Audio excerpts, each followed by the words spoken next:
Everybody has his own special dream of what the world's going to be like in the future. But we all know it's steadily shrinking.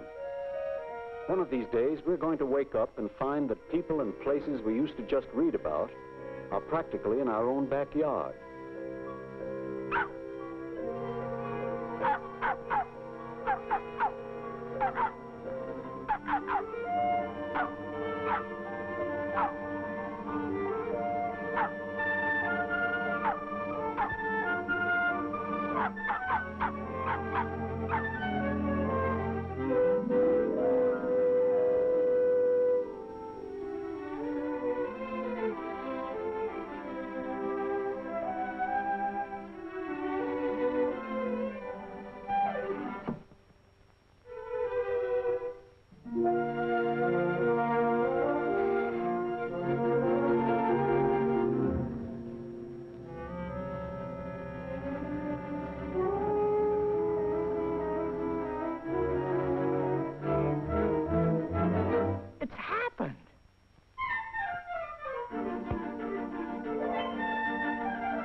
The looks of this. Why not? It's going to be wonderful. Nah, it'll never work. You can't get along with those people. They're too different. We'll get along. We've got to. The future of civilization depends on brotherhood.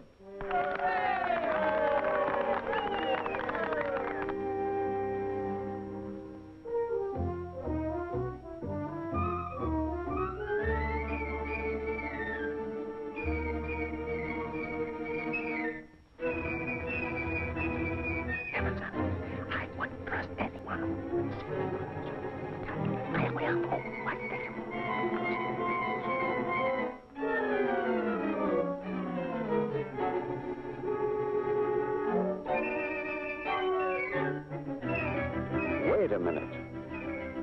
What about this business of brotherhood?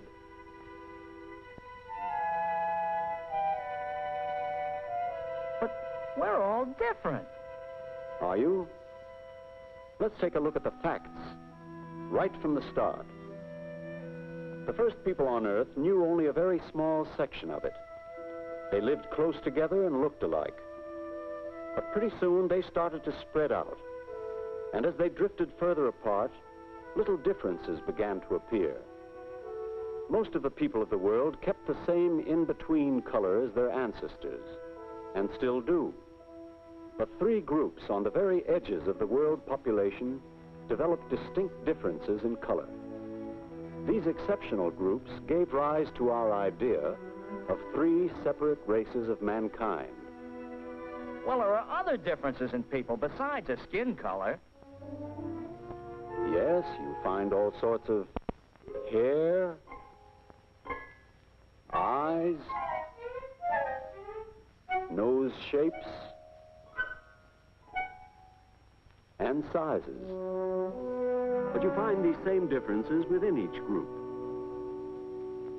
It's only color and a few other frills that distinguish our three races: the Caucasian, the Negroid, and the Mongoloid.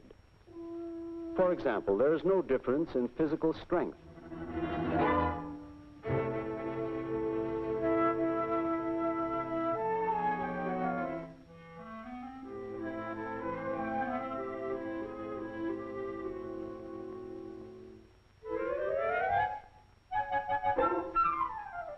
Well, strength, sure, but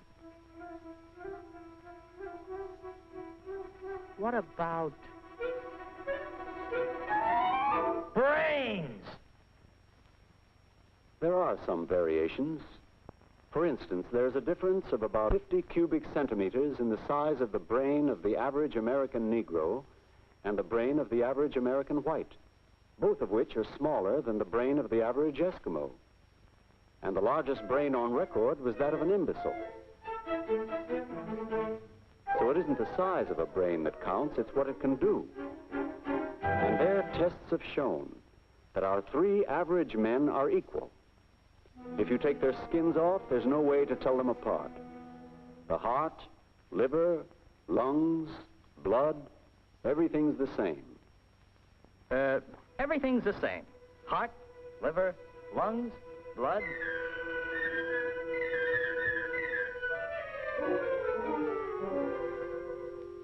No, not blood.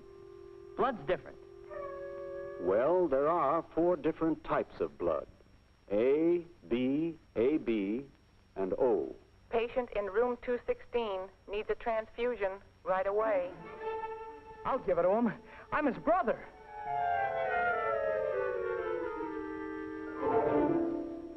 Stanley! He's dead! Yes, but he wouldn't be if we'd been more scientific about it. Brother or no brother, what he needs is type A. And the right blood donor for him could belong to any race, since the 4 blood types appear in all races.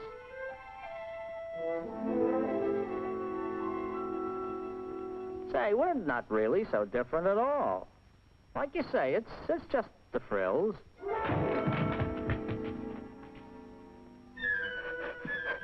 Only, wait a minute. I got a question. How come we live like this? And, It wasn't always that way.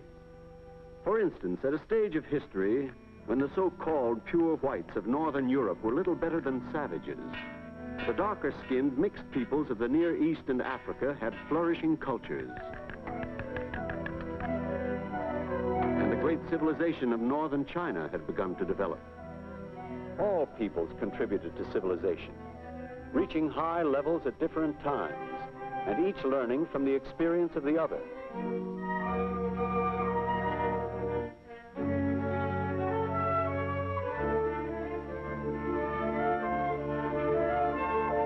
But there were certain basic ideas which were common to all branches of the human race.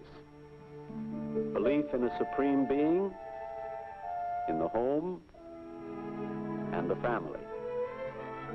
How civilized a person is depends on the surroundings in which he grows up.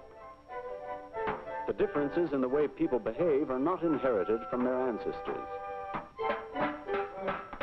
They come from something called cultural experience or environment. Suppose you could somehow switch 2 newborn infants from entirely different backgrounds. They would not inherit their real parents' cultural experience or ideas or mechanical aptitudes. Those are things you acquire. Got a match, bud? Ngọt công Nhật màu ninh phó trại.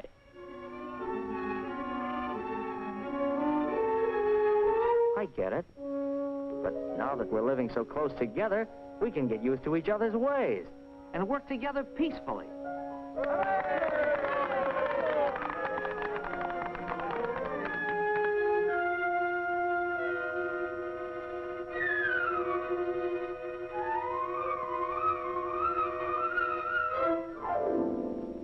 All we need is a little real understanding and what I said before, brotherhood. Right. And we have to put those ideas into practice in certain very specific ways. We have to see to it that there's equal opportunity for everyone from the very beginning. An equal start in life. Equal chance for health and medical care. And a good education.